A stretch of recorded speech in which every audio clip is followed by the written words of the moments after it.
Hello, my pretties, and welcome back to Pretty Jazz Podcast. This is Serial Killers Unfiltered, the infamous Ted Bundy, Episode 6. Ted Bundy was born Theodore Robert Cowell on November 24, 1946, to Eleanor Louise Cowell at the Elizabeth Lude Home for Unwed Mothers in Burlington, Vermont. His biological father's identity has never been confirmed. His original birth certificate apparently assigns paternity to a salesman and United States Air Force veteran named Lloyd Marshall. Though a copy of it listed has his father as unknown, Louise claimed she met a war veteran named Jack Worthington who abandoned her soon after she became pregnant.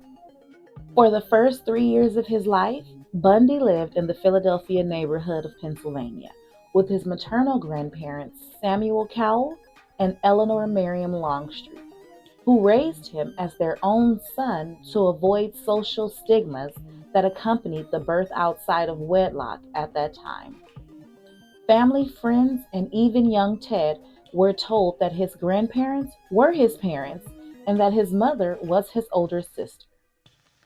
But eventually, Bundy discovered the truth. Although his recollections of the circumstances varied, he told a girlfriend that a cousin showed him a copy of his birth certificate after calling him a bastard. But he told biographers that he had found the certificate himself. Bundy expressed a lifelong resentment toward his mother for never telling him about his real father and for leaving him to discover his true parentage for himself. Bundy occasionally exhibited disturbing behavior at an early age. Louise's younger sister, Julia Cowell, recalled awakening from a nap to find herself surrounded by knives from the kitchen and her 3-year-old nephew standing by the bed smiling. In some interviews, Bundy spoke warmly of his grandparents. However, in 1987, he and other family members told attorneys that Samuel was a bully who beat his wife and dog, swung neighborhood cats by their tails, and expressed racist and xenophobic attitudes. In one instance, Samuel reportedly threw Julia down a flight of stairs for oversleeping. He would sometimes speak aloud to unseen presences and, at least once, flew into a violent rage when the question of Bundy's paternity was raised. Bundy described his grandmother as a timid and obedient woman who periodically underwent electroconvulsive therapy for depression and feared to leave their house toward the end of her life. These descriptions of Bundy's grandparents have been questioned in more recent investigations. Some locals remembered Samuel as a find and expressed bewilderment at the reports of him being violent with his family. The characterization that Sam was a raging alcoholic and animal abuser was a convenient characterization used to make people justify why Ted was the way he was, said Bundy's cousin. From my limited exposure to him, nothing could be farther from the truth, his daughters said. They loved him dearly and had nothing but fond memories of him. In addition, Louise's sister, Audrey Cowell, stated that their mother could not leave the home because she had suffered a stroke due to being overweight and was not mentally ill. In 1951, Louise met Johnny Culpepper Bundy, a hospital cook, at the adult singles night that the Tacoma's First Methodist Church was hosting. They married later that year, and Johnny formally adopted Ted. Johnny and Louise conceived 4 children together, and though Johnny tried to include his adopted son in camping trips and other family activities, Bundy remained distant from him. He would later complain to a girlfriend that Johnny was not his real father, wasn't very bright, and didn't make much money. Bundy varied his recollections of Tacoma in later years. He described roaming his neighborhood, picking through trash barrels in search of pictures of naked women, and he said that he pursued detective magazines and crime novels for stories that involved sexual violence, particularly when the stories were illustrated with pictures of dead or maimed women. In a letter, he asserted that he never ever read fact detective magazines and shuddered at the thought that anyone would. He would consume large quantities of alcohol and canvass the community late at night in search of undraped windows where he could observe women undressing or whatever else could be seen. Bundy started fantasizing about women he saw while window peeping or elsewhere, mimicking the accents of some politicians he listened to on the radio. In essence, he was fantasizing about being someone else, someone important.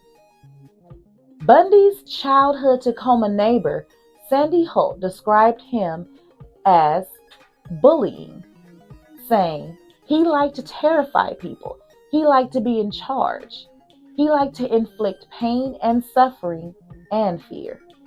She also alleged that Bundy engaged in animal cruelty, saying he hung one of the stray cats in the neighborhood from one of the clotheslines in the backyard, doused it in lighter fluid, and set it on fire. And I heard the cat squealing.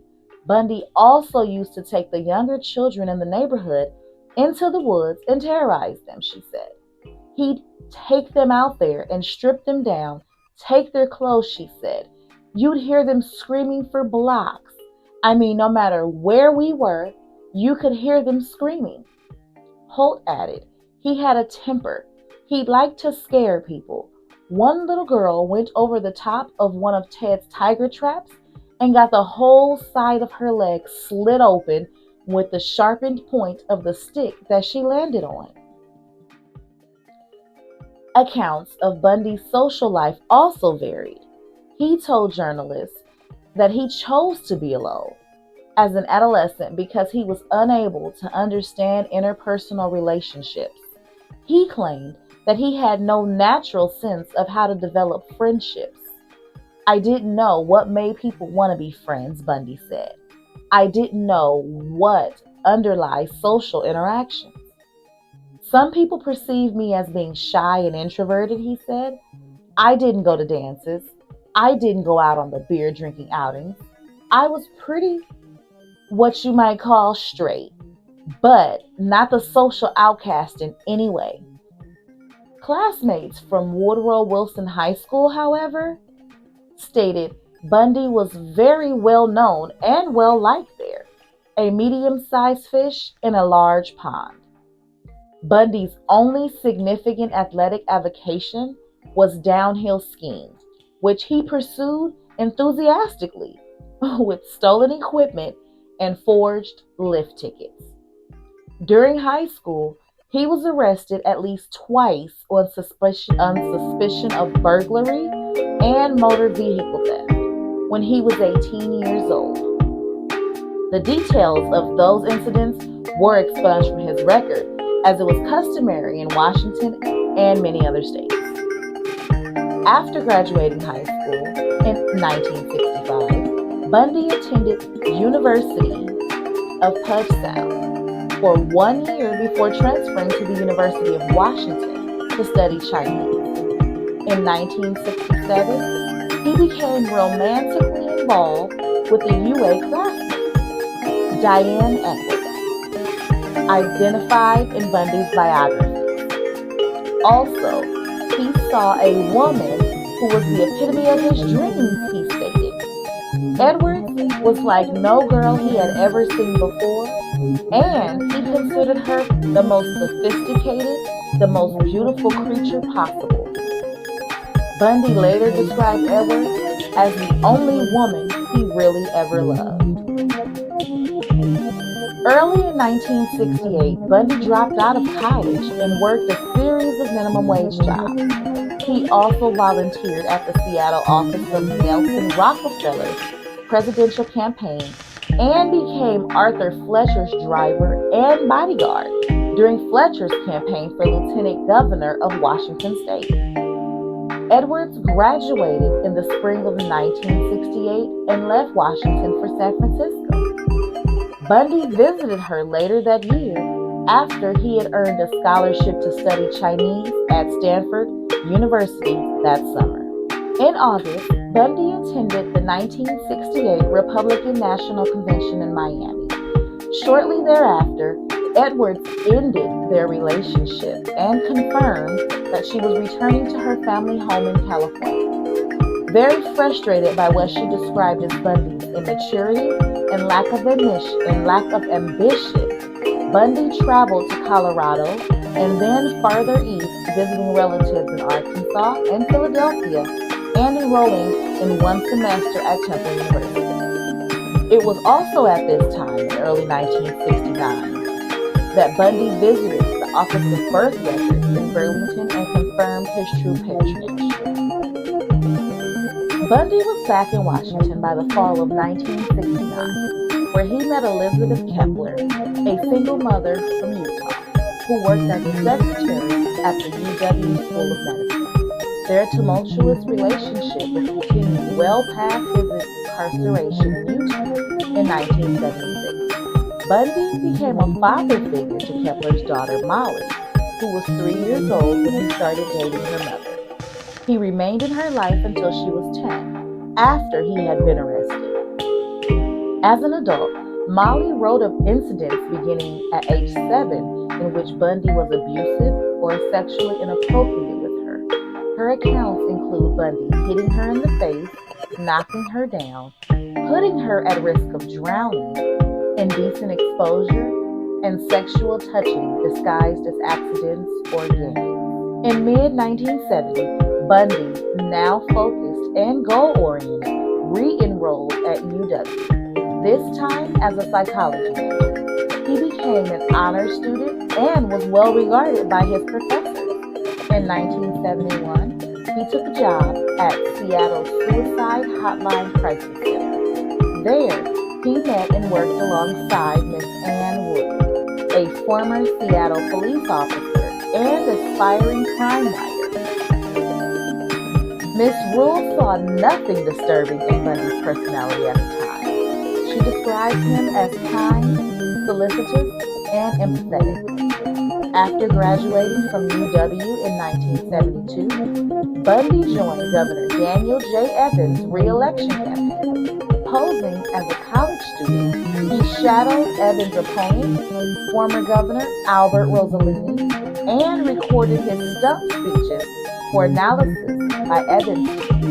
Evans appointed Bundy to the Seattle Crime Prevention Advisory Committee. After Evans was re-elected, Bundy was hired as an assistant to Ross Davis, chairman of the Washington State Republican Party.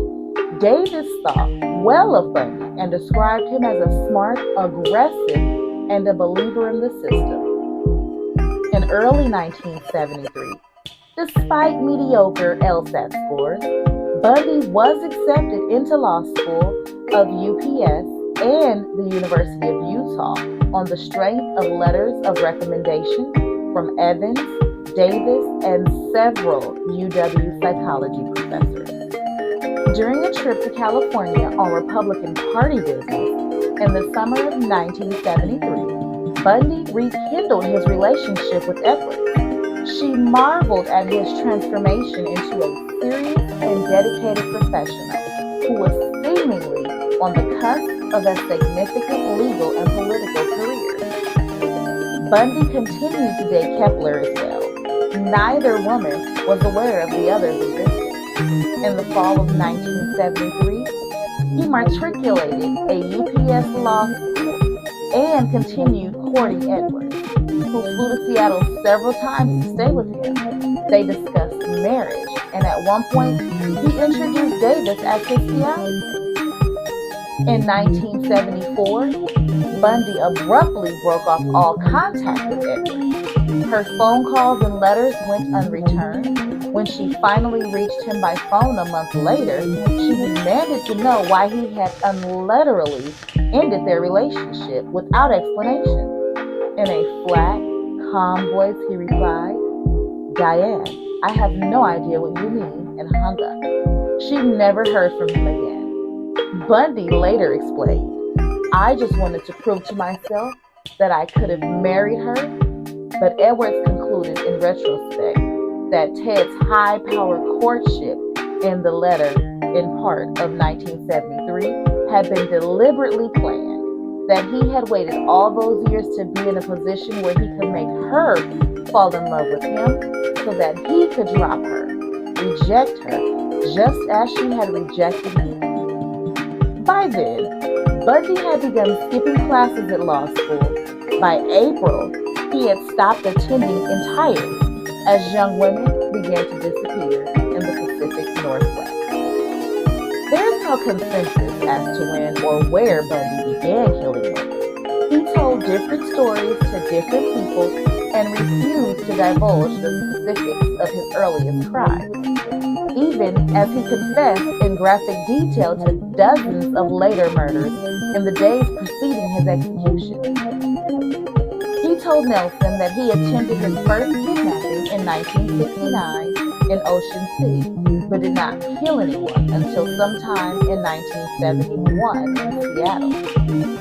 He also told a psychologist that he killed 2 women in Atlantic City while visiting family in Philadelphia in 1969. Bundy hinted to homicide detectives that he committed a murder in Seattle in 1972 and another murder in 1973 that involved a hitchhiker near Tombwater, but he refused to elaborate. Rule and Keppel both believe that he might have started killing as a teenager. Bundy's earliest documented homicides were committed in 1974 when he was 27 years old by his own admission. He had by then mastered the necessary skills in the era before DNA profiling to leave minimal incriminating forensic evidence at the crime scene. Ted Bundy used a ruse on several women. He pretended to be weak and injured to gain the sympathy of women. Ted had a stash of plaster for casts, arm slings, and crutches in his home. He would put a fake cast on one of his arms or legs and then go out in public and pretend to struggle with books or boxes in hopes that a woman might come help him. The unsuspecting lady would smile at his clumsy charm and offer to help him pack everything up in his car. But as soon as she was positioned just right, he would strike her over the head with a crowbar, toss her in the car, handcuff her, and that would be it. Most of his victims were never again seen alive. Bundy brutally attacked 4 women in a sorority house. After breaking out of jail and fleeing to Florida in 1978, Ted Bundy broke into the Chi Omega sorority house at Florida State University and committed a brutal mass rape and murder within 20 minutes. He bludgeoned 21-year-old Margaret Bowman to death with a chunk of firewood, then garroted her with a stocking. Next, he beat and strangled 20-year-old Lisa Levy. He sexually assaulted her with a bottle, ripped one of her nipples, and bit deeply into the flesh of her buttocks. He then bludgeoned 2 other sorority sisters named Karen Chandler and Kathy Kleiner on his way out of the house. They were both so badly beaten that they suffered broken jaws, missing teeth, and several lacerations. He got a few blocks away before breaking into another student's house, where he severely beat Cheryl Thomas with a club before calling it a night. It wasn't until an interview in the 1980s that Ted Bundy admitted to the full extent of his sexual deviance. He was also a necrophile. He said that after raping and killing women, he liked to spend the night with their corpses. Bundy would often bite his victims. Many of Bundy's victims were discovered with bite marks on their breasts, butts, and some of them all over their bodies. One victim was bitten so badly on her breast that the nipple was completely detached. His horrible crimes were not only for women. On February 9th, 1978, in Lake City, Florida, Ted Bundy kidnapped, raped, and murdered a 12-year-old girl named Kimberly Leach. He then dumped her body under a pig shed in Skip Town. Bundy also lured 12-year-old Lynette Dawn Culver away from her junior high school in Pocatello, Idaho. He abducted her and took her back to his hotel room, where he raped her, drowned her, and threw her body in a river of Pocatello. Bundy also kept the heads of 12 of his victims. He decapitated them with a hacksaw, washed their hair, applied makeup to them, and engaged in sexual acts with them. When asked why he kept such morbid tokens, he replied, "When you work hard to do something right, you don't want to forget it." Ted Bundy had 20 confirmed victims, 30 confessed victims, and 36 suspected victims, as well as several others. His crime span was from the years of 1974 to 1978 that are confirmed. Ted Bundy was executed by electrocution on January 24, 1989, at the age of 42 in Florida State Prison in Florida, United States. And this is the Ted Bundy story. Thanks so much for tuning in to Pretty Jazz Podcast. Have a wonderful day. Stay tuned. There's always more to come. Bye.